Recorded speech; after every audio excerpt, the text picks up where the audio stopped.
না, আপনি যেটা বললেন আপনার প্রশ্নের সঙ্গে আমি একমত নয়, কারণ এখন দেখেন বাইরে গিয়ে রেগুলার শুটিং হচ্ছে, ইজি অনেক অনেক ছবি শুটিং হচ্ছে এখন। তো সেই জায়গা থেকে আমাদের এফডিসিটা মরণ প্রায়, বা কি বললেন আপনি যে ওয়ার্ডটা, এটার সাথে আমি অ্যাডজাস্ট না। আমাদের ইন্ডাস্ট্রিতে ছবি হচ্ছে, আমাদের চলচ্চিত্রের কাজ হচ্ছে, আমাদের এফডিসি অনেক বেশি বিজি। তা সেক্ষেত্রে সামনে আমরা আরও এই জায়গাটাকে আরও বেশি স্বচ্ছ করার জন্যই আমাদের এত বেশি চেষ্টা। আমার মনে হয় আমরা খুব অচিরেই এই জায়গাটাকে অনেক বেশি ক্লিয়ার করে ফেলতে পারবো। এবং আমাদের এখন অনেক বেশি প্রযোজক, আমাদের অনেক ছবি এখন প্রফিট হচ্ছে, অনেক ছবি ইন্টারন্যাশনালি ছবি রিলিজ হচ্ছে, অনেক সময় বিদেশে অনেক ফেয়ারে যাচ্ছে, বাংলাদেশে হচ্ছে, ওটিটি প্ল্যাটফর্ম আছে, বিভিন্ন জায়গা থেকে বিভিন্ন সেক্টর থেকে। আপনারা হয়তো জানেন আমারই অনেক ছবি এখন ইয়েতে এমিরেটসে এয়ার রাইডসে চলতেছে, এরোপ্লেনে চলতেছে। হ্যাঁ, তা আমাদের বাংলা ছবি এখন আপনি আমেরিকাতে যান, লন্ডনে যান, বসে বসে এরোপ্লেনে বসে বসে দেখতে পারতেছেন। সেইটাও তো অনেক বড় একটা প্লাস ব্যাপার বাংলা চলচ্চিত্রের জন্য। তা সেক্ষেত্রে আমার মনে হয় এই জায়গাটা অনেক বেশি বড় হবে, পরিধিটা অনেক বেড়ে যাবে।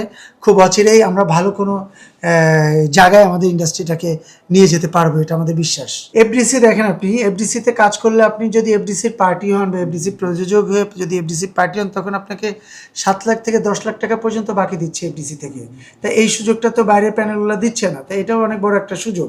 হ্যাঁ ঠিক আছে, কারণ এটা গভর্নমেন্ট প্রজেক্ট, গভর্নমেন্টের একটা চার্জ থাকে। কারণ আপনি দেখেন এখানে স্টাফরা 9টা 5টা ডিউটি করে, 9টা 5টার পরে আবার একটা ডিউটি হয়, তখন একটা ওভার টাইম দিতে হয়, যে ওভার টাইমটা বাইরের হাউসগুলোতে দেওয়া লাগে না।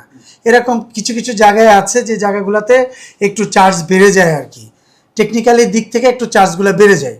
সেই জায়গাগুলোতে আমরা যদি একটা ভালো ছবি নির্মাণ করতে যাই, তখন আপনাকে এফডিসির সাপোর্ট নিলে আপনি অনেক জায়গা থেকে আপনি এটা খুব সহজভাবে আপনি পেতে পারেন। এফডিসি যেমন আমাদের জিয়া ফিল্ম সিটি আমাদের যেটা করেছিলেন ওনারা, সেটা রয়ে গেছেন, সেইখানে আমরা চাইলে শুটিং করতে পারি, সেখানে অনেক বড় অফার আছে, সেই অফারগুলো আমরা চাইলে এফডিসির পার্টি হলে গ্রহণ করতে পারি, সেই জায়গাগুলো আমরা নিতে পারি চাইলে, কিন্তু আমরা সেটা নিই না। এখন আমাদের যেটা হয়েছে সেটা হচ্ছে যে আমাদের এই জায়গাগুলোতে আমাদের যখন আধুনিকায়নটা পরিপূর্ণভাবে হয়ে যাবে, আমার মনে হয় তখন বাইরের অনেক প্রযোজকরা তারা এফডিসিতেই শুটিং করবে। কে বলছে এরকম কোনো কিছু আমার আন্ডারে নাই। নিষিদ্ধ জারি করার বিষয়ে আমার নিষিদ্ধ করার, না না, নিষিদ্ধ জারি করবে কেন, সেটা এফডিসিতে নিষিদ্ধ জারি করার আমাদের কোনো এখতিয়ার নাই। আর আপনি যেটা হয়তো নিয়েছেন, এটা আমার সভাপতি কখনোই কাজটা করবেন না, কারণ এটা আমার অ্যাসোসিয়েশন, পুরো এফডিসিটা আমাদের আন্ডারে না, এটা কেপিআইভুক্ত এলাকা, এটা গভর্নমেন্ট প্রজেক্ট, গভর্নমেন্টের জায়গা। আমার প্রেসিডেন্ট এরকম কোনো সিদ্ধান্ত কখনোই নেননি। যদি নিতেন হয়তো আমাদের সঙ্গে ডিসকাস হতো, আমাদের ক্যাবিনেট